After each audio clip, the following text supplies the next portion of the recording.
Children आज हम लोग क्या पढ़ने जा रहे हैं? HCl। बहुत ही अच्छा चीज है और बहुत ही मजेदार है। देखिए कितना ये जिसका नाम है HCl। कभी आप लोगों ने इसको सोचा है कि इसका नाम HCl भी क्यों रखा गया है? कभी आप लोगों ने सोचा है इसको? नहीं। तो आज हम आपको बताएंगे ये HCl 3 लेटर से बना हुआ है ना? Yes sir. 3 स्टेप में यह वर्क भी कंप्लीट और ये HCl हम बिल्कुल आपको इसके नाम के अनुरूप ही काम करना सिखाएंगे कि जैसे इसका नाम है वैसे यह काम ही करता है। तो चलिए आप लोग देखिए अच्छे से, और ये मैं आपको इतना आसान तरीके से बताऊंगा कि कभी आपको दोबारा HCl में गलती नहीं होगा। और मैं आपको 2 तरीके से बताऊंगा HCl बनाना, और एक जैसा हम लोग बचपन में बनाते आते हैं डिवीजन मेथड से, और एक हम बनाएंगे गुणनखंड विधि से, गुणन फैक्टराइजेशन मेथड से बना के दिखाएंगे। तो चलिए हम आपको पहले इसका पूरा नाम बताते हैं। आप लोग जानते हैं H फॉर क्या होता है? Yes, H for highest. C for ये बच्चे इंटेलिजेंट है, common. F for highest common. और ये HCl आज तक आप लोग इस तरह का नहीं पढ़े होइएगा। देखिए मैं जैसा बताता हूँ ऐसा आज तक आप लोग HCl ना पढ़े होइएगा ना सीखे होइएगा। इसका हिंदी नाम क्या होता है? इसका इस तरह से इसका पूरा नाम हो गया, क्या नाम हो गया? Highest common factor. हाईएस्ट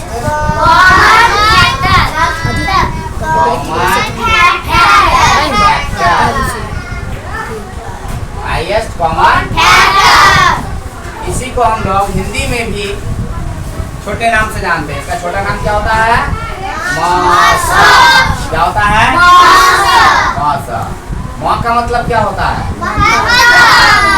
महत्तम। स से क्या होता है? यहाँ पर बच्चे बोलने में बहुत मिस्टेक करते हैं। समापवर्तक होता है। क्या होता है? समापवर्तक। सब दिखता है? समापवर्तक, ठीक है। और ये देखिए यहाँ पर बोलने में बच्चे बहुत मिस्टेक क्या करते हैं, वो इसको समापवर्तक कहता है, LCM में भी समापवर्तक ही कहता है, जबकि LCM में होना चाहिए था, होता है लघुत्तम।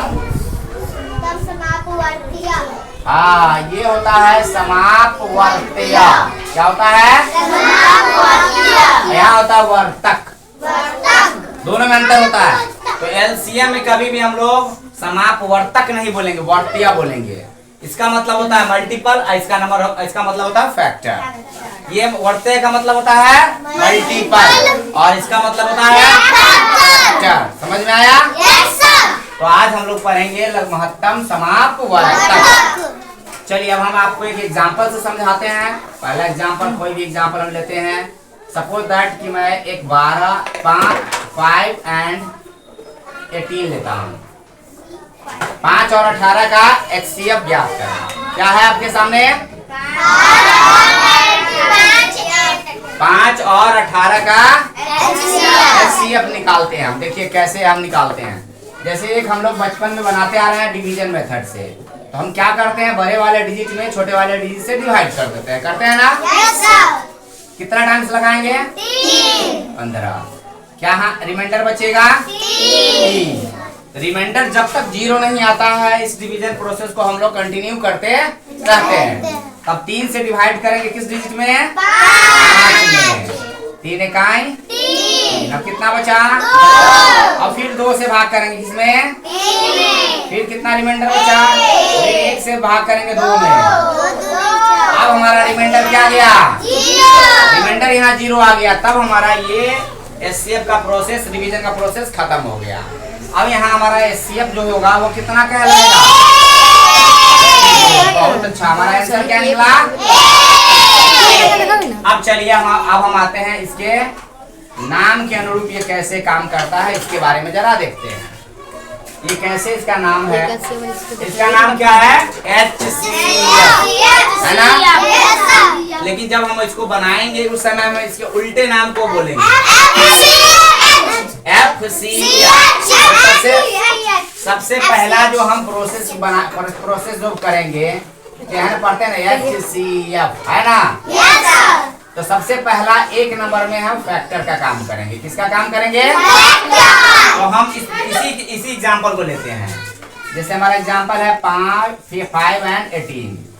Find the HCF of 5 and 18। इसी को बना के दिखाते हैं। तो हम ये 2 डिजिट ले लिए, 5 and 18।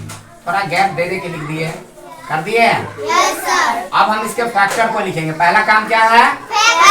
फैक्टर का मतलब समझ में आ रहा है सबको क्या होता है? फैक्टर को क्या बोलते हैं? गुणनखंड।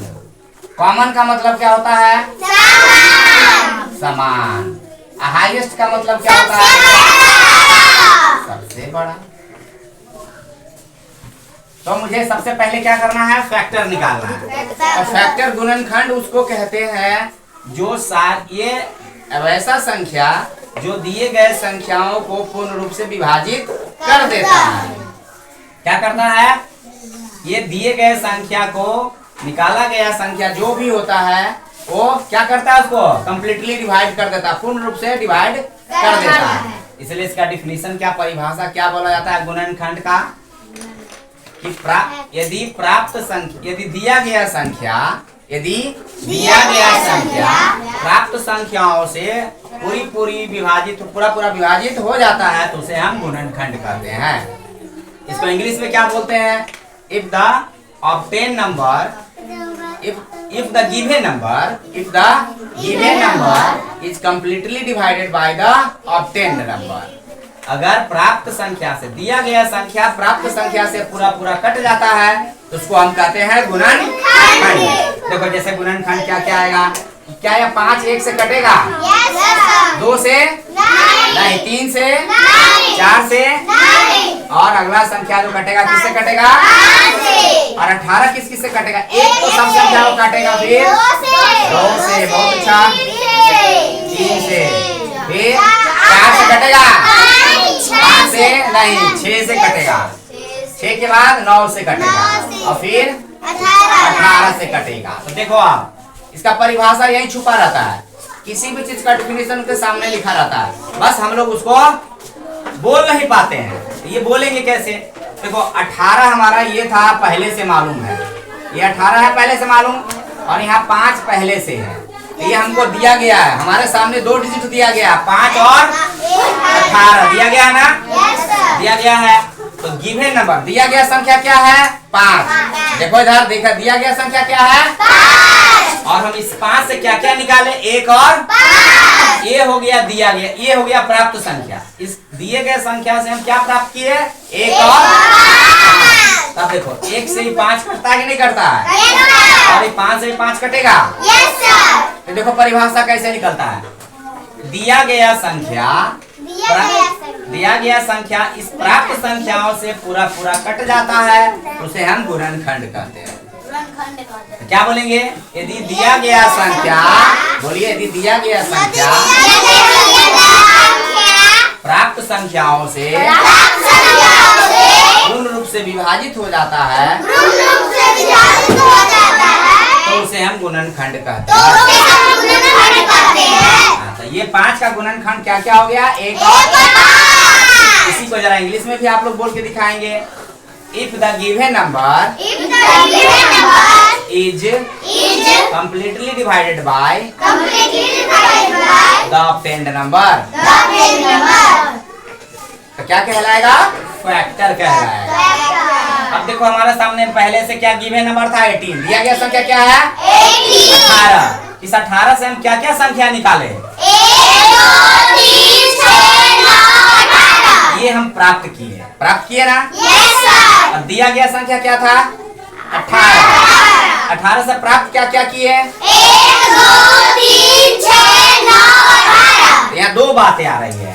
एक जो हमारा ये है गिवन नंबर, दिया गया संख्या है। ये क्या है हमारा? दिया गया संख्या है, क्योंकि ये दे दिया हमको कोई आदमी कि ले इसका क्या करो? HCF निकालो। तो हम इस दिए गए संख्या से इतना क्या प्राप्त किए? प्राप्त संख्या। ये क्या है हमारा? प्राप्त संख्या को बोलते हैं ऑब्टेन्ड नंबर।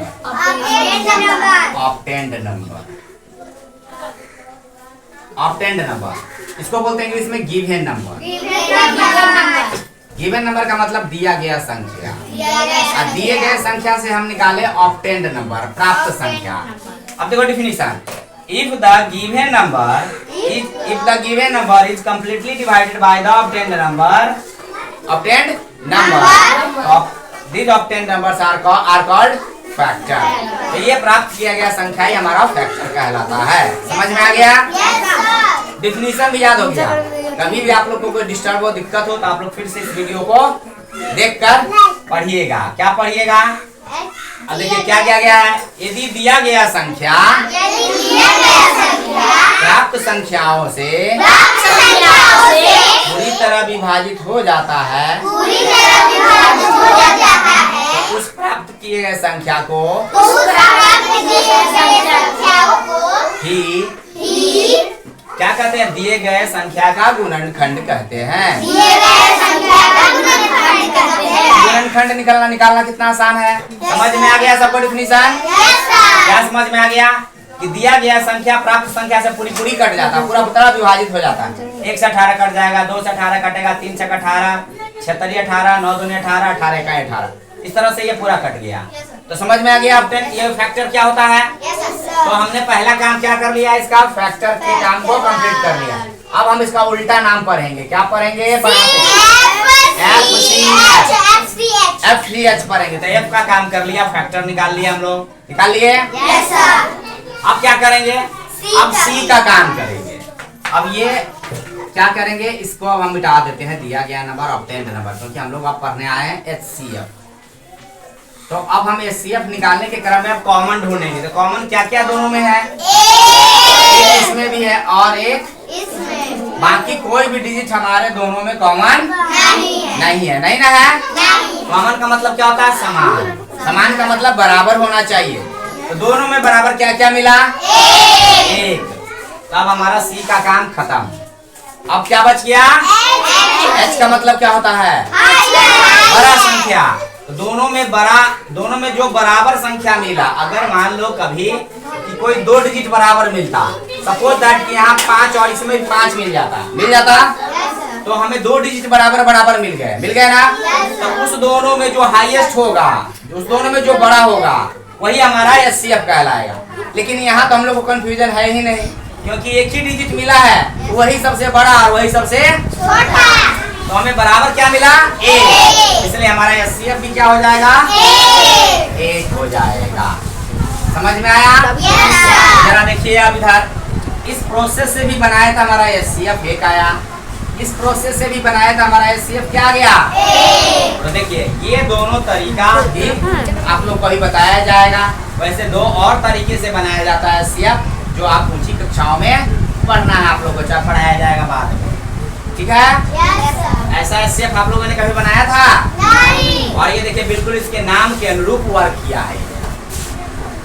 कभी कभी ये जो हाईएस्ट पहचाने में दिक्कत मत करना। देखो जैसे हम दूसरा एक एग्जांपल बनाते हैं, जैसे मान लो 4 और 8 का HCF निकालते हैं।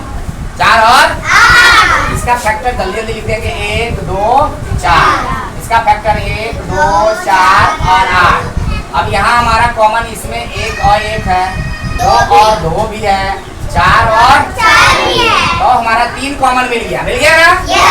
तो ऐसी परिस्थिति में फैक्टर लिख लिए, कॉमन ढूंढ लिए और हाईएस्ट ढूंढेंगे। हाईएस्ट का मतलब तीनों कॉमन में जो बड़ा होगा, तीनों कॉमन बराबर है, इसका हमारा HCF हो जाएगा कितना?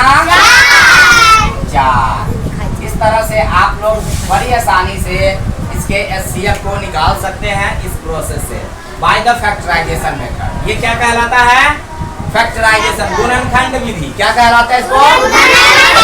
और ये क्या हमारा कहलाता है? Division method. ये भाग विधि और ये गुणनखंड विधि आया ना? तो गुणनखंड विधि से हम लोग बड़ी आसानी से बना लेंगे। और ये गुणनखंड विधि में भी है, इसका जैसा नाम वैसा काम करके ये दिखाया। आप लोग को कौन सा अच्छा लगा? ये समझ में आया, ये समझ में आया, दोनों समझ में आ गया? दोनों मजा आया?